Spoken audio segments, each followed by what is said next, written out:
Welcome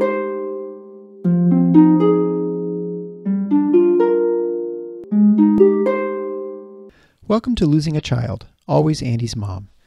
On this podcast, we journey through the devastating experience of the death of a child. Grief is seldom discussed openly in our culture, and the death of a child makes people feel even more uncomfortable. We approach the topic openly and honestly, speaking to people who have lost loved ones and experts who help care for them. Whether you are a parent experiencing loss or someone who wants to support another going through this tragedy, this podcast strives to offer hope and help.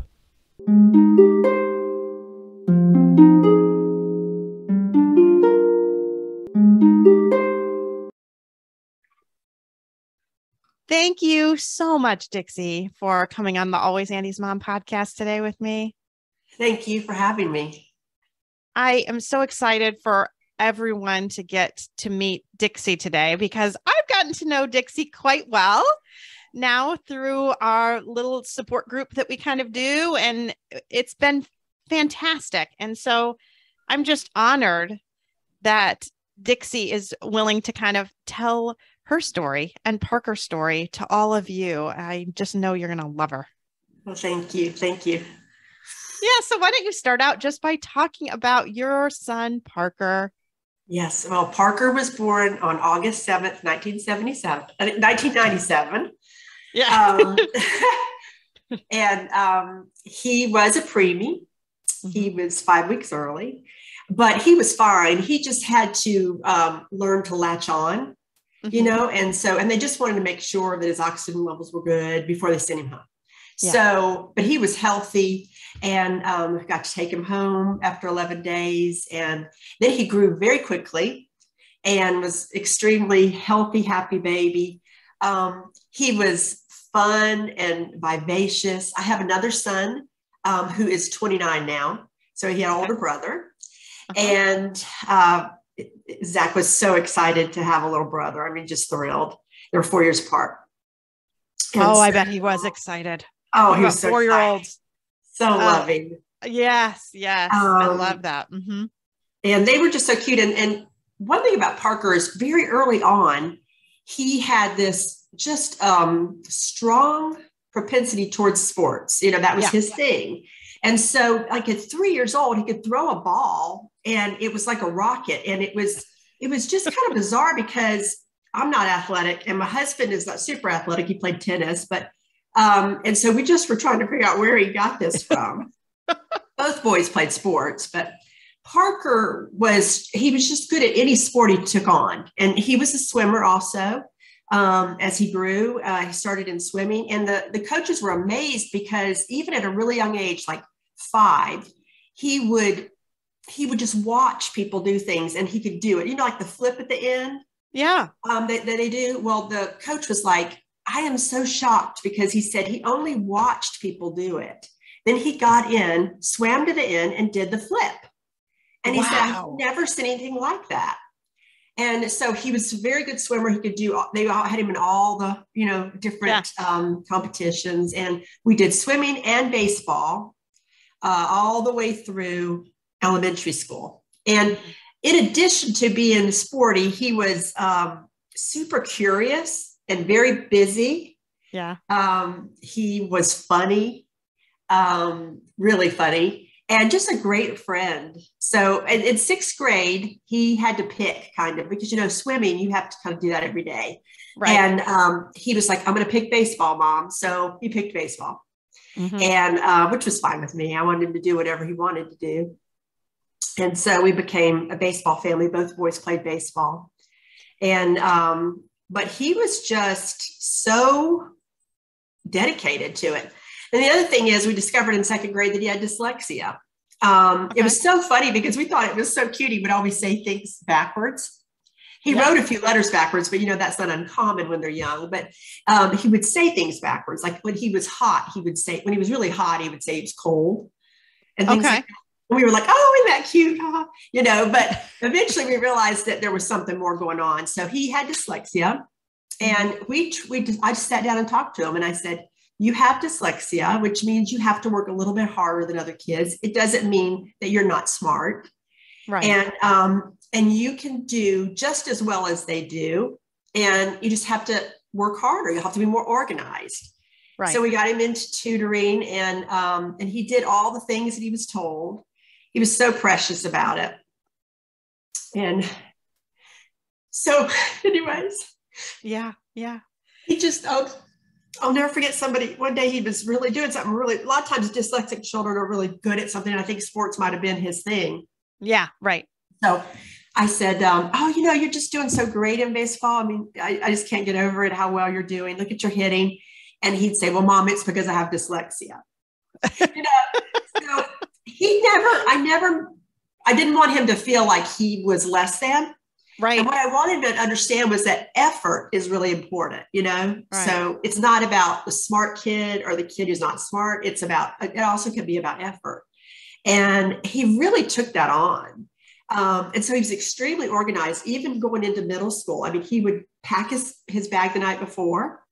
He'd have all his clothes laid out. And he kept a calendar, and he kept a to-do list. Extremely. His room was neat as a pin.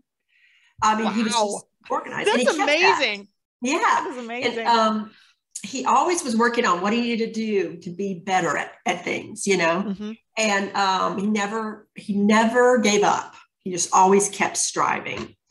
Well, and I love how that attitude that he had about, that he was good at baseball and because he had dyslexia, right? I mean, it was like, well, I can't do this quite as well. So that gives me room to be able to do this awesome. I mean, that's just a great attitude to have about it instead of a lot of times that you can get a little bit, especially in a middle school age kid, you can get that, oh, poor me kind of a thing. And he didn't have that at all. It sounds like.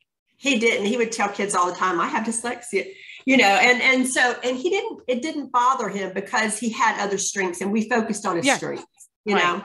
Mm-hmm. And he did actually end up doing very well in school. I mean, he was not an all-A student, but he did well. Yeah. And so I was just super proud of how he took all that on and handled it so well. Right. And but baseball kept progressing for him, and he wanted to play college baseball. Yeah. The other thing I want people to know about him is that he is equally a beautiful heart. Yeah. He was a very good person, like a kind person. He was very loyal and genuine. He was the type of person that he had a girlfriend for 6 years, and they met in middle school, but he started dating when he was in 10th grade and she was in 9th. Okay. So, and he was very loyal. And one thing she told me is that he would, if they were let's say they were at Walmart or something like that, he would literally, if he saw a woman struggling to get her things in the car, he would pull the car over and she'd be like wondering what he was doing. He'd get out and go help her get her bags in the car.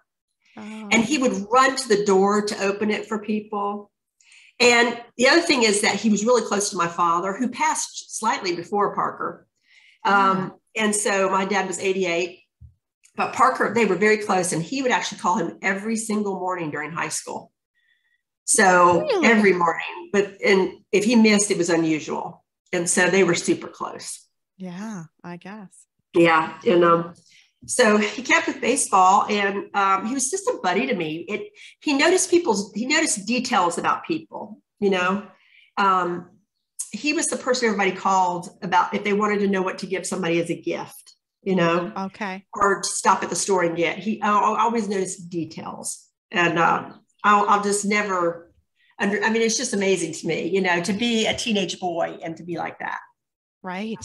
So sure, when so many are so self-absorbed. Yeah, he was just so sweet. And after he passed away, we got a lot of stories from people saying how Parker came to them and helped them in their times of need or sadness, Mm-hmm. And that was really a gift to get those stories. And I still get them sometimes. Nice. So he played high school baseball, and, he always invited us to the games. He never acted embarrassed or anything like that. He was always coming up to me after the games. Just was a sweet, sweet, sweet young man, and a buddy to me, really, a sidekick mm-hmm. in lots of ways. So, and his girlfriend as well. We hung out a lot. Yeah. So, and all these boys were always at our house. It was like chaos all the time. I loved that. I loved the chaos and the noise. Yeah. And that's something a lot of people don't realize is that we went, because my older son was out and he was married and he has 2 girls now, but at that time, well, he went to college before Parker. So he was going to college.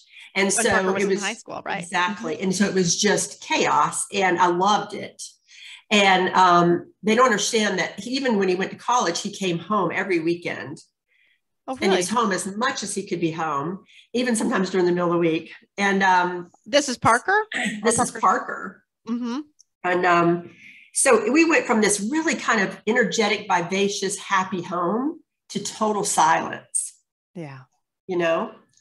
And the silence is just, it's just so loud. Yeah. You know? That is and I try to explain that to people sometimes because they'll say, well, wasn't he away at college? And I think, well, you know, that doesn't make it any less painful.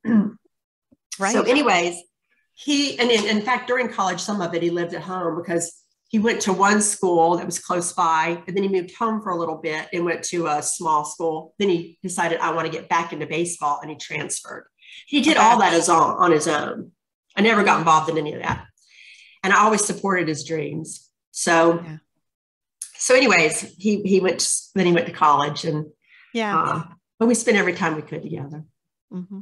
He just had a great heart and he was just a good person, loving, kind, and very funny. I miss his humor so much. He can make me laugh so much. Yeah. And he made me laugh at myself, which was a really good thing because I take myself very seriously. Yeah. That is a good thing to be able to do. Mm-hmm. So that was Parker. It is Parker. Yeah, absolutely. Thanks so much for sharing, Parker. So why don't you talk about his baseball in college? Because that was super important to him, right? Yeah, very important. Yeah, he went to that. So he went to a small college first. And he liked the school, but, you know, he didn't love it. And he was just wanting to kind of try something different. And he wasn't really sure if baseball was where he loved baseball, but he was like, I'm not sure if I should try to keep doing baseball because maybe I should just focus on school. Right. So he came home for a little bit and went to like a technical school. Yeah. And then just for a short period. And then he got his act together but he was doing fine in school. He just wanted to figure out what he wanted to do. Right. So it's so hard, right? It is. Yeah. And I'll tell you, college sports is tough. You know, they are tough. You really are dedicated to it and you don't have a lot of time outside of that. So he was just trying to make a decision, but he missed it for the semester he was away from it. So he said, Mom, I want to go back to playing college baseball and I want to see how far it'll take me. And I said, that is perfectly fine. So he starts emailing coaches and he gets a couple of interests and he decides to go to this one school that's about 3 hours from here towards the coast of South Carolina. Okay. And we were like, that's great. Go, enjoy, have fun. A little bigger school than where he had been before then? Or about the same size, probably. Okay. It was a small school. And his hope was that he would do well there and transfer into a larger school and finish up. Okay. So he wanted to he said, I can't play pro ball. I'm not that good, but I would like to just play ball as long as I can. Right. You know, and then maybe coach it or something. Right. So he even thought about being a sports psychologist. He was really interested in all that. Right. Because your background is in counseling. Yes. And so he loved the mental part of the game. So he was really involved. I tell you, my husband always talks about how I need a sports psychologist. I'm like terrible under pressure. I'm horrible. We just did a golf scramble this last weekend. And I'm like, you can't make me go last if you guys do badly, because I will shoot a horrible shot if I know the pressure's on. So yeah, you can't think about it too long. I know. It's terrible. The only time I did, so that I wasn't paying attention and I was with 3 men. So they all tee off ahead of me. Right. And then, so what happens? I'm the last one and they all had bad shots, but I didn't know they all had bad shots because I wasn't paying attention. And that one I hit a good one, but the other ones where they all had bad shots, like my husband quickly says, don't tell her we all did bad, because then she'll do fine. And that's totally right. So I need a sports psychologist. Yeah. Yeah. Oh, lots of people do, I think. Okay. Yeah. So Parker in his sports psychology, baseball dream. Mm-hmm. Yeah. So he transferred to this smaller school, but he was in his element. He was loving it. He lived in a house with other ball players, and some of them he already knew, and they were having the best time, and he was dedicated, and he just everything just kind of fell into place. He became the starting shortstop. Okay. He was getting involved in all kinds of things on campus. A leader. He was a leader. He was helping the younger ball players. In fact, they told me that every time he came to something, he brought another person along. So we have these wristbands. One of these sweet young boys had a band made that says his name, and then it says "Bring others along." Because he just would say, I'm going to go. He practiced all the time. I mean, he just dedicated his whole self to that. Mm-hmm. And so it paid off for him. And that's what happened to him. He was the starting shortstop. We started going to see him play. Yeah. We saw him the weekend before he passed away.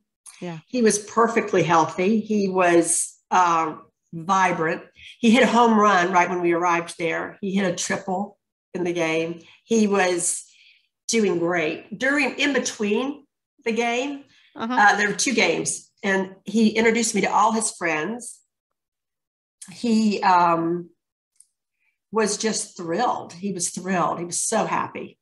And I kept staring at him. I kept looking at him because I kept thinking, and I know he was probably wondering what was going on, but I was staring at him thinking, you're so beautiful. I mean, he has these thick, bushy eyebrows and this dark skin and this curly hair. And he looked like one of those old 1970s baseball players, Yeah, okay. He had that kind of look. And I know I kept staring at him, and he looked at me and I said, you're just beautiful. I just can't take my eyes off of you. And we actually had a picture made together, which I never did because I don't like how I photograph. So I said, I want a picture made with you. And we did. And we used that photograph a lot for different things to honor him because it was the last weekend we saw him. And he even came up to us and he said, thank you for coming to my game. And I was like, oh my gosh, where else would we be? Right. Right. He was just so, so kind. So, and that was the last time I actually was able to see him in person and hug him. Yeah. What a blessing that weekend was for you. Yeah, it was. It was. Mm-hmm. So do you want to talk now about what happened then to Parker? Yeah. So the next week we talked all the time. But on Friday we talked, we FaceTimed and we had the best conversation. And he did say that he missed my dad. He said, I miss Papa. And he said, I said, I can't wait to see you this weekend at the games. I said, I can't wait to see you. And we joked like we always did. Yeah. Of course, we said we loved each other and we quit FaceTime. And the next morning I went to work. We all went to work, and his girlfriend was in town and she went to her job. I think she was at her job. I'm not sure. Some things are fuzzy for me, Yeah, sure. Mm-hmm. I never went to lunch, very rarely went to lunch. I usually ate at my office, but that day I went to lunch. Mm-hmm. I went out to eat. And so I'm one of those people that if I'm with somebody, I don't really look at my phone. Yeah. And so I guess they had tried several times to get a hold of me. So I'm sitting there with my friend, and in walks my husband. And he looks panicked, and he said, we have to go. Parker has collapsed on the field. We have to leave now. And I said, okay. And so my friend said, I'll take care of everything. And I said, okay. And so we got in the car, and his girlfriend was already in there because they had actually contacted her first. Now, some ball players had texted her and said that they thought he was having a seizure. Uh-huh. So on the way, it's a 3-hour drive. I have to be honest with you. The last thing from my mind was that he was gone. Right. I thought, okay, he's had a seizure. I don't know why he would have a seizure, but we're going to find out. We're going to get him to the best doctors, and we're going to figure this out, and we'll be there. Maybe, it wasn't heat exhaustion, I didn't think, because it wasn't that hot. It was March 29th, 2019. Mm-hmm. And So we are driving and trying to get there as quickly, and we're talking to different people, and you know how you get different information. Yeah. And finally, we call the hospital and where he's been taken. Now we've been told he may be helicoptered to another hospital.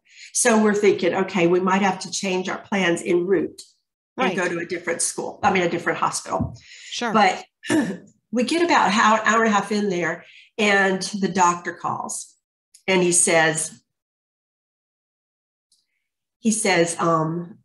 are you driving? And we said, yes. And he said, can you pull over? And my husband threw the phone, and he said, no, because we knew what that meant. And so we pulled over on the side of the road, and he told us, he said, I'm sorry, we tried everything. We worked on him for a long time, but we never got a pulse back. And I'm so sorry that your son is gone. And so all of us got out of the car, and we literally are on the side of the highway, and we're crouched down. It's amazing what your body does, you know? Yeah. We're crouched down on the side of the highway, just screaming and crying. And we can't believe this is happening. And I can't imagine what it looked like from cars passing by, you know, it was just so, and it seemed so surreal now, you know. Right. We were just sobbing and crying. And then you have to figure out a way to get back in the car and keep driving, you know. Right. And my husband's just clutching the wheel. I can picture that. And I'm crying, and I'm trying to I immediately went into letting people know, like my family. Yeah. I did that too. You did? Okay. Because I was thinking, I look back on that sometimes and I think, what? I don't know. I guess I was in shock, but yeah. And I think part of you thinks there's going to be a different outcome. I don't know. So yeah. And I always felt like too, I couldn't believe it. Yeah. So I felt like I needed to say it. Yeah. Keep saying it so that maybe a little bit of me would believe it. I don't know. But I started calling people like right away in the ambulance, seconds after, I mean, not even a minute, probably after I was told. Yeah. I'm on the phone with my best friend and my pastor and, you know, like people. Yeah. You know, I think it might be shocking also that you, like you said, you're kind of saying it because it's like a cry for help. Yeah. You know, in a way, I need help. Right. You know, Right. So we get there. It seemed like it took forever. And the coach came out and met us. And then they walk you in and they tell you again that they tried everything. And then they said, do you want to see him? And we were like, yes. And I'll just never forget that. I'll never forget going in that room. Yeah. Because you're not supposed to see your child like that. No, you're not. You're not. Yeah. He looked so beautiful still. Yeah. And I'll never forget his hands. They were beautiful. Yeah. But they let us stay as long as we needed to. And then they told us that we had to, you know, wait for the quarter to get there and take him. Right. I'm glad you got some time with him. Yeah. And his girlfriend was there with you this whole time? Yeah. Too? It was my husband, his girlfriend, and me. And then some of the players were allowed to come in, his good friends, his roommates. Yeah. Yeah. Because it was just sudden on the field, right? Sudden. So he collapsed on the field running. They were doing sprints. Mm-hmm. And he collapsed. And one thing is that people told us that he was leading the pack that day. Yeah. He had gotten there early to work harder on fielding, and that he was fine. He was perfectly healthy. He was running. He was leading the pack. The guy running with him, his partner, he said that the last sprint, they turned around and Parker looked at him and Parker said, "Are you ready?" And the guy said, "Yep." And he said they took off and he looked and Parker wasn't beside him. And he turned around and Parker was collapsed on the ground. Yeah. And so they all went to him, and, they called 911. They tried CPR. The coach did CPR. And I think they would have got an AED. I'm not sure if they used it or not. Yeah. Ambulance was really close. So small school, small town. But I don't know. It was just sudden cardiac arrest. Right. We don't know why. We've had genetics looked at it, and there's no genetic component for what he had. And I don't guess we'll ever know why. I know. That's so hard, isn't it? Yeah. Not knowing at all why, and it just doesn't make any sense, right? No. You want it to make sense. You want there to be some sort of reason that it would have happened. I feel like. Yeah. And people will say to me, well, did you know he had a heart problem? And I'm thinking, if I knew he had a heart problem, do you think I would have let him play baseball? I mean, you know what I mean? I'm just always shocked at what people say. It's just like, I think they want to wrap their mind around a reason, Yeah. I also feel like people say that because they so desperately don't want to think it could happen to them. Yeah. And they feel like there has got to be some reason that I can say that this happened to Dixie and Parker. Yeah. That I don't have, right? That makes it so it couldn't happen to me. I feel like there is a lot of that. Like, if they can come up with a reason, then they can justify how that thing can't happen to them. I think so too. Like if they knew there was a genetic component, or if they knew that, right. If someone in your family had some sort of thing that, what I mean? And then it could be like, well, I don't have that in my family, so I don't have to worry about it. Right. But when they don't have that, it's really hard. It's hard for people. It is. It is. I mean, even with our car accident, it was through no fault of Eric's, right? This woman just ran into us and just killed Andy. There's no reason behind it. So then it's scarier for people when they feel like, wow, there's nothing you could have done to prevent it. Right. Yes. And I would say in both of our cases, there was like nothing we could have done really to prevent it. And that makes it scarier. Right. Right. I often think the only way I could have prevented it is if he had symptoms. Right. If he just said to me, I am so tired, I can barely go. Right. Or if he just said to me, my heart's racing, or if he just said, I feel dizzy, but he never said any of those things. So and we used to get EKGs for his, we'd ask for an EKG because my husband does have a heart problem, but it was a different thing. It's a different thing. Okay. My husband's is more of a slow progressive thing, which actually got worse after losing Parker. But this was a sudden cardiac arrest. So it was. Just no warning at all. Right. And, then we had to drive back, and that was a long drive. And going into his room at school was just, it was awful. It was so surreal. He had he was Parker. His room was neat as a pin. He had his clothes for the afternoon laid out. He had the day marked off the calendar because that was how he lived his life. Yeah. And so, and there was not a thing out of place. He was neat as, it was just seeing his clothes laid out for the afternoon. I'll never forget that. That because it was horrible. Right. And we had to drive back, and then you start the planning, and he had a huge turnout for his funeral. People we were just amazed by the love and support of the community. But that all disappears after a while, except for the few, and the few are precious. And I've heard you say that. Yes. The few are precious, right? Yeah. The few are precious. Yes, absolutely. And I don't even think they realize how precious they are. Yeah. Yeah.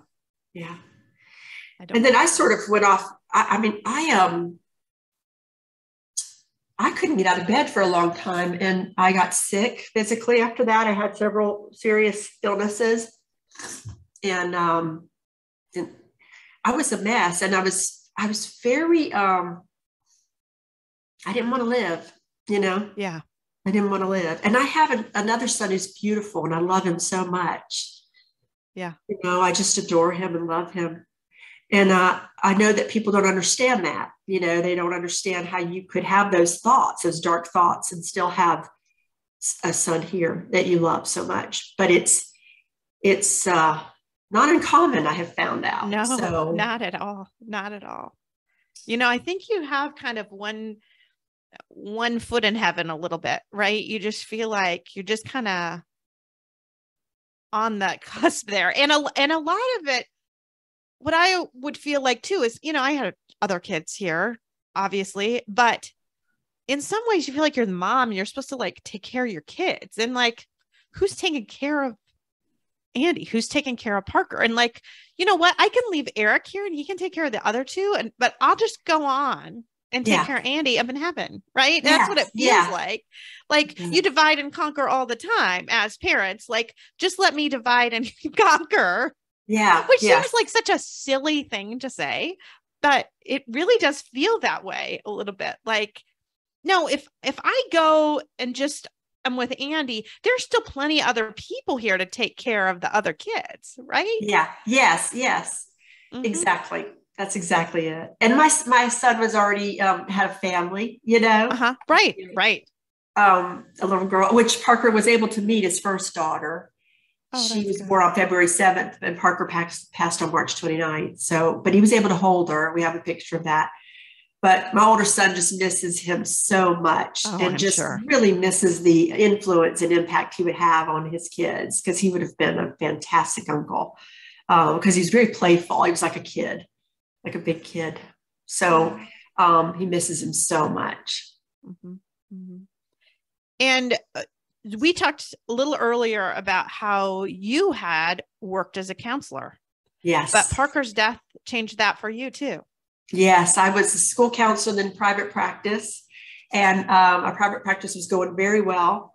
And but when I lost Parker, I worked mainly with kids and adolescents, a few adults, and I had to shut it down. I just couldn't do it because I was very cognizant of the fact that I couldn't do it well.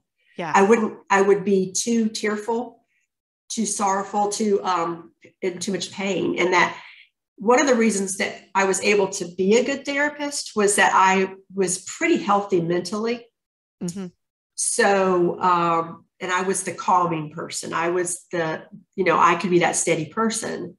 And so I knew at that point I couldn't be. Right. So I shut it down.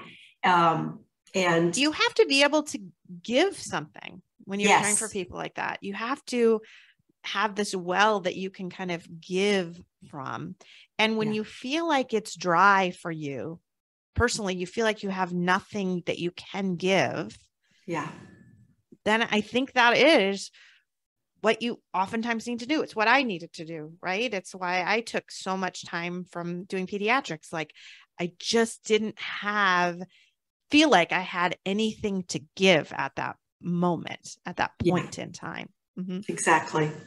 And, also you want to, I didn't want to ever make it about me. I thought, what if my face shows that all of a sudden I'm flustered, or what if I start to tear up, Right. I mean, I just was really thinking about that, how that would be.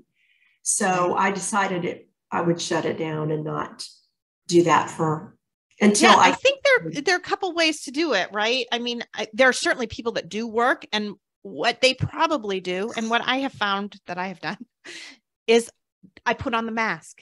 Yes. And I put on the Dr. Larson mask, and they don't see the Marcy behind it. They see the Dr. Larson mask. They see what I want to put out there. And for a time, I couldn't do that I wasn't even kind of healthy enough or able to put on a mask. But now I've gotten to the point where I do. And I'm not always happy with the fact that I feel like I am putting on a mask to do my job, because I sometimes wish I didn't have to. But sometimes you do. Yeah. I mean, I said, I'll close it for now, and maybe someday I'll be able to do it again. And I have gone back to work part-time as a school counselor. And I tell you, I'm just really grateful for the kids and that, because they're just, and the people, they're just so kind. And I think that's a good start for me. Right. Right. That's like me. I did just kind of some administrative work for a little while before I could go back to practice. And then what's funny is then I got to the point where I couldn't do administrative work anymore because I thought it seemed just dumb, and then I couldn't. So it's just what you need at the time. It's just different what you can do at the time. Exactly. So I wanted to talk about this with you, about grief, about just the kind of the concept of grief. You and I have discussed this a little bit in the past, about how the word almost has changed in recent years. Yeah, I kind of have this thing about it, and I know that some people might not agree with me, and that's okay. Yeah, but I think grief has been watered down. Yeah, because of during COVID and things like that. I think now people will say that they grieve that they couldn't go to the prom, or they grieve that they loss of a job, or they grieve that they can't go out to restaurants, Right. And I'm thinking, okay, this has gone way too far. You're grieving that you can't go eat out, Right. Because losing a child that's a human being. That is your future. That's your life. That's your world. You cannot compare the loss of a child to the fact that you are not going to be able to eat out for a while. Yeah. And so I kept seeing this being used all the time. And I just reject it. I just think, no, that can't be. And what we're doing by doing that is we're really harming people who are grieving the loss of someone a person that's so important to them. I just 100% agree. And I have said, and I've definitely said it on the podcast, during this time of COVID, everybody's grieving something. And that is true. Everyone is grieving something. But you're right in that it's too bad that that's the word that's used, because then it makes what we're going through seem less in some ways. I mean, I mentioned this to you that the pandemic for us, it was really challenging because there were a lot of people who had these grand plans that they were going to honor Andy in certain ways. So Andy always played baseball every year. Like Parker, not nearly as good as Parker. He never would have gotten to do anything, although he was planning to play high school baseball. And he was so excited because he told me he was going to be a 2-sport athlete in high school, because he was going to play soccer and baseball. And it was only because he was in a small high school that didn't have very good sports that he could be a 2-sport athlete, because otherwise he would have never made both of those teams. But he was so excited about it. But anyway, they had said they're making this plaque, and we're submitting a picture and doing all of this stuff. And we didn't do it. So he died in August. The baseball season here was just always in the spring. And the next spring, it was too painful for us to do. Peter was still playing ball on the fields. For him to walk past a picture of his brother every day was going to be too difficult, whatever. So that was spring 2019. So that meant it was planning to happen spring 2020. Mm-hmm. And we all know what happened in spring 2020. Right. The pandemic happened, and we didn't hear a thing from anybody because the baseball season was canceled. The next year, the baseball season happened, but by then no one remembered the promise that they had made to us, and I think about his middle school was going to have this, they were going to have a bench. They were going to have this nice little area to honor Andy, and the teachers were very excited about it. And I said, this is going to be a little too hard for Peter while he's in that school, because he started that middle school right when Andy died. He said, I had talked to Peter about it. He said it was too hard for him to see a reminder like that. So it was going to be, as soon as Peter was done with middle school, then they were going to do this. Well, 2 months before Peter ended middle school, the pandemic hit, and I didn't hear anything from anybody. So it's that I think we all got a little bit, as grievers, got a little bit lost in the shuffle. Yeah. Because everyone started turning in and looking at their own losses, which I understand are difficult for people, but then kind of got forgotten a little bit. Yeah. Yeah.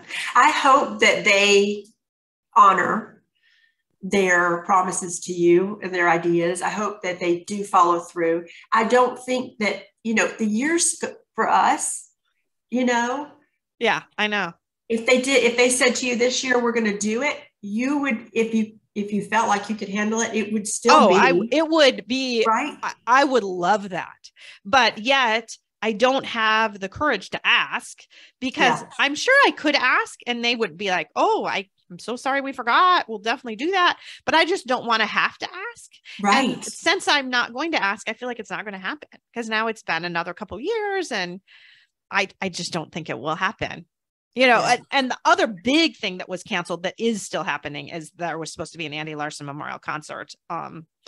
And the very first one, and it was canceled. I mean, it was literally about a week after everything shut down.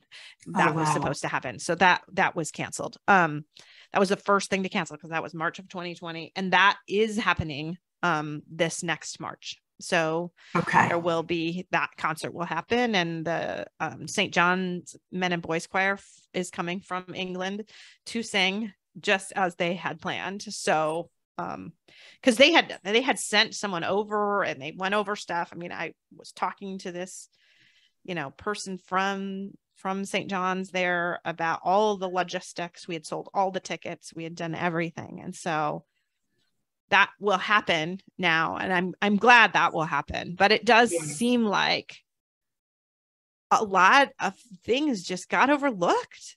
Yeah. Yeah. And you have a true loss in your son, Andy, and then that adds to your pain. Right. It just kind of piles on the pain. Yeah. Yeah. Yeah. I remember somebody saying something, they were asking how I was or something, and they made some sort of joke about how everyone is faking it or something. And I just looked at him and I said, well, because this is, it was several months into the pandemic. And I said, well, I've been doing this for 2 years, because I just thought, please don't put me in the same boat. No. As so many people talked about how 2020 was like the worst year ever. And then it was like, well, maybe 2021 is just as bad. And like, doesn't hold a candle to what happened to me in 2018 or you in 2019. Not even close. Yeah. So it's so hard as a grieving person, because then you feel like you can't even say it because it feels selfish, right? Like you had said, I don't even know if we should have this conversation on the podcast. And I said, I don't care. I think we should have this conversation on the podcast because I think it is important for people to realize that there's a real difference. Yeah, there is a big difference. And what they don't understand is that so we were all already in so much pain. Yeah. That being isolated, we're already isolated. Yeah. Especially parents of children that have passed are extremely isolated because, people are so uncomfortable with it. Right. Right. And I do have to say, I mean, there were a few little blessings of the pandemic in that way, in that, not that this was good, that I was isolating, but I was like terribly isolating. And then suddenly, well, we're not having church and we're doing church online. And then I was like, cool, because now I don't have to go and face people and I can isolate and people aren't looking at you like, oh, you're still just sitting in the house. You're not coming out. You won't do this. You won't do that, because nothing was happening anyway. So in that, it was a great excuse. Yeah. Yeah, exactly. But in some ways too, it didn't push me to try to get a little bit better, right? Because I think your friends don't maybe notice. Yeah, exactly. Mm-hmm. Yeah, I agree. Yeah, I know. And I think a lot of my listeners will agree and maybe make some people think a little bit about that. Yeah. And just even about how you use that word. And I don't know. I wish there was a different word. Yeah. Yeah. Well, I think I said you could be sad and you could be disappointed that you didn't get to do certain things. Yeah. But it's not the same as grieving the loss of a person that you love so much, Yeah. And I just want people to understand that they're watering that word down a bit. Mm-hmm. And I think that's why I really like to use the word lament in some of these situations. Yes. Yes. Because I feel like my loss of Andy, I show lament. I mean, yes. I am broken and torn apart. Yes. And that's a word that I don't think anyone would say, I lament the loss of prom. Right. They're not going to use that word for that. They'll say grieve, but they won't say lament. And so I've taken it upon myself to try to use the word a little bit more, because I feel like that expresses the gravity of it a little bit more. Yeah, exactly. Yeah. It was in one of my first support groups that I went to that they used the word lament. And I thought, that's what this is. Mm-hmm. That's what this truly is. Mm-hmm. Well, I know you talk about the book, Nicholas Wolterstorff. Is that how you say it? Wolterstorff. Mm-hmm. Somebody gave you that book, Lament for a Son. And I love that book. I've read it several times, but, and he's so right in that book in so many places. But that's what you're doing. We're lamenting, this is a pain beyond anything you could ever imagine. I could have never imagined it. And I had lost both my parents, and I was very close to them. So I could have never known that there was pain like this. No, that just, you wake up with it, you go to bed with it, you carry it with you all day, it's just, it never leaves you. And I just love that image of feeling like you're torn apart, because that is what it is. You feel like you are just ripped apart and aren't at all even the same person that you used to be. No, because, before, you didn't know the worst thing that could ever happen to you. You didn't know. So you were in this world of thinking that I can find order for some loss. Like when you lose you lost your mother very young, but I did. But still it was in the right order. Right. She was 42 years old. I was 21 years old. And that was way too early, obviously younger than I am now by quite a bit now, but for me, it was in the right order. Mm-hmm. I mean, for my grandmother, obviously it wasn't to lose her daughter, but for me, it was young and it was tragic and was horrible, but it was in the right order. Yeah. Yeah. So it's just so different, and it's just hard to explain to people. I don't think they get that it never leaves you. That's what I don't think they get, Yeah, I think so. Because they compare it to the grief that they know, which is not an out of order loss. So they are like, okay, you can put that aside for a bit, but you never do. It's always right here, Yeah, it is always right there. Yeah. And that's hard. And honestly, in some ways for me, recently, I've had more trouble. Like I told my therapist just today, I said, I feel like I'm going backwards. I know I'm not, but I feel like I'm going backwards. Yeah. And she said, you're not going backwards. I said, I know. And I've tell people, you're not going backwards, but I feel that way. I feel like I am, because I've put an expectation on myself, even that others think I should be better. So I feel like I think I should be better. And when I cannot meet that expectation, it makes me feel like I'm a failure and I'm going backwards. Yes. Yes. Mm-hmm. It does, for sure. And it's sad that I put those expectations on myself, but I think we all do it. Yeah. But growth for us is so different than other people, right? Like even when I was a therapist and I would measure growth for people, but for us, it's so much slower, and it's not going to ever be one way, linear. It's going to be like, we might have a little growth and then we're going to, it's just more like this. Yeah. And, I like that. Like a zigzag kind of pattern. Mm-hmm. Definitely. And that's okay. What I've come to do is to say, it's okay. It's okay that I'm going to be broken the rest of my life. I don't want to be. I wish it was different, but I can't be. I've said to people, I can't be anything than what I am. Right. So you either accept me for this or not, but I can still love you. I can still care for you. My older son is just so sweet. And he took me out to eat lunch on my birthday. And he wrote me a card, and in it, he said something that was just beautiful. He said, today, your birthday will never be the same for you, Mom. And I know that. Yeah. He said, but that's okay because, and he said, we will both be sad, but that's okay because that's how much we love Parker. Yeah. And I was just like, oh my gosh, I'm so proud of you. That is just a beautiful way to think of it. It is. I love that. It is. That card means more to me than he'll ever know. Because I want more than anything to still be a good mother to him. Right. And for him, he's a grown man, but yeah, but you're still his mama. You're still his mama. That's right. Always. Yeah. And you're still Parker's mama too. I'm still Parker's mama, and I'm so proud of him, and I'm still a mama bear, That's right. Right. We never stop being a mama bear. No. So I protect his memory. And I share a lot of quotes and pictures and memories and things like that. And I think sometimes people judge that, but I don't care. Yeah. Because it's my life, and it's hard, and I have to live it, and they don't. Right. And you just don't want him forgotten. Right. And I know it makes other people uncomfortable when you keep bringing him up, but it's what we need to do. Yeah. Yeah. It is. I mean, I do not expect other people who have two kids that are living to only talk about one of them. Right.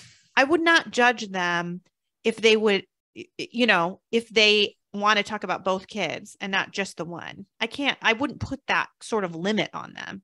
Yeah. So it's interesting that people tend to put that limit on grieving parents. That they do. You can only talk about your living children now. Right. Your living children are your life. Your dead child is part of your past. Please just focus on the ones now. That's ridiculous. I would never do that to other people. So why they do that? I don't know. I've sat in a room where they've talked about my dad, my mom, other relatives that have passed, and don't mention Parker. Yeah. And I'm thinking, you're really not going to talk about Parker? Yeah. It's unbelievable, but nothing surprises me anymore. I think they think that if they bring up Parker, they will hurt you. And they don't realize that not bringing up Parker hurts you. Yeah. And you may cry a bit if they bring up Parker, but it's nothing compared to that bitterness that you feel when they don't. Yeah. Yeah. It's rich. One only hurts for well, it always hurts, but one hurts for those moments while you're crying, but it feels good to release that. The other one hurts forever. And it's funny how that crying really can be a release and feel good sometimes. Yeah. So just this week, I wanted to replant some flowers at Aunt Andy's grave. I wanted to take out the marigolds that I had and put in some mums for fall.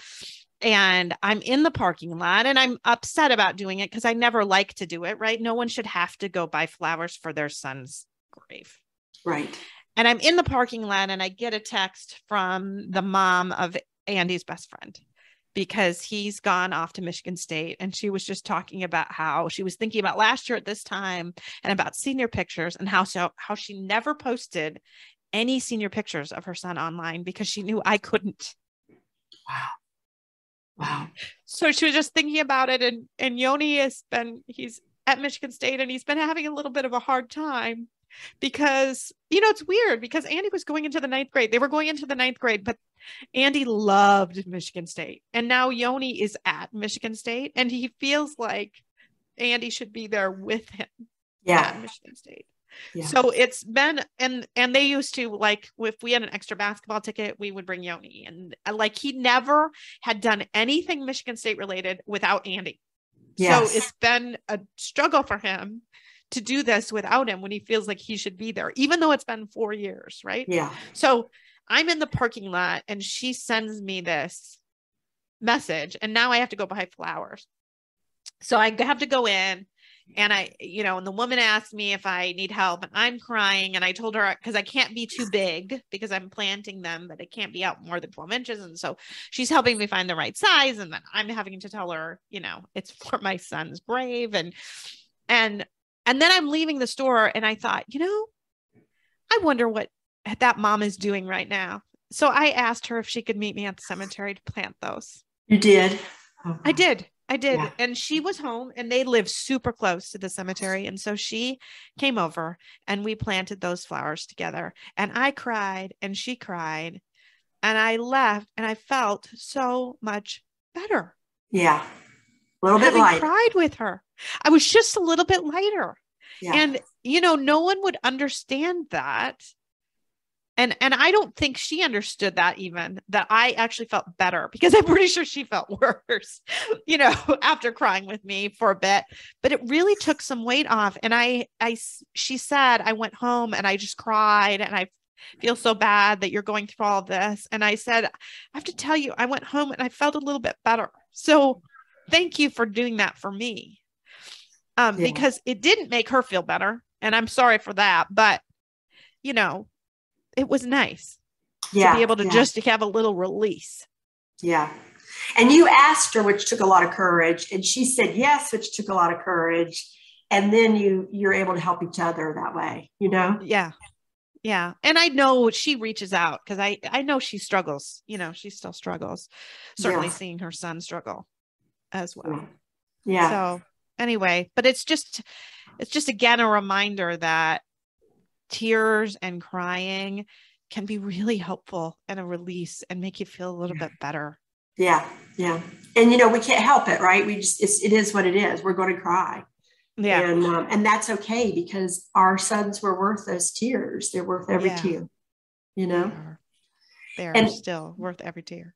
I want to talk about the things that have helped, which is your podcast, meeting you, online support groups. Yeah. And then especially a group that I meet with of 3 other moms on Fridays that just are amazing. Just being in the company of other mothers who know this pain and let you be you and sit in that pain with you. We all do it together, has just been the biggest help for me. And then there's a few friends that actually, like your friend that met you, that could actually be in that dark place with you. That haven't gone through it, but they're willing to come close. And that's so precious. And that's precious. Yeah. Oh, beautiful. Yeah. Well, is there anything else that you felt like you wanted to share today? I think that's it. I just love talking to you, Dixie, and getting to know Parker just a little bit better. I felt like I got to know things about him that I didn't know before. So I love that. Well, thank you. One thing interesting is that I thought about it recently. My sister lost her husband. And so I was there with her and we were writing the obituary. Well, she was writing it and she had some help. And then I just had this thing come over me saying, well, we didn't really do a very good job with Parker's, because we were in shock. And so really we didn't write it. The funeral home did. I couldn't put 2 sentences together. And so I'm so glad to have this opportunity to tell more about Parker, because it's not written. And I had this motherly panic attack thinking, if someone looks at it 10 years from now, they're not going to really know who Parker was. And now you have this. And now I have this. So I really appreciate it so much. And you and your podcast and just you have been so much of a help to me. I can't thank you enough. Well, you have been an awesome support back, actually. So thank you for that. We're so glad to hear. Thank you.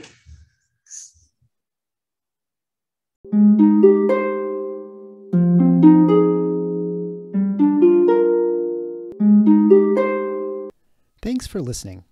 If you found this helpful or would like to support the podcast, please leave a 5-star rating and comment. To help financially, you can text Andy's Mom to the number 53555 or visit the donate page on andysmom.com. Your donations are secure and tax deductible, and we are now able to accept Venmo, PayPal, and Apple Pay.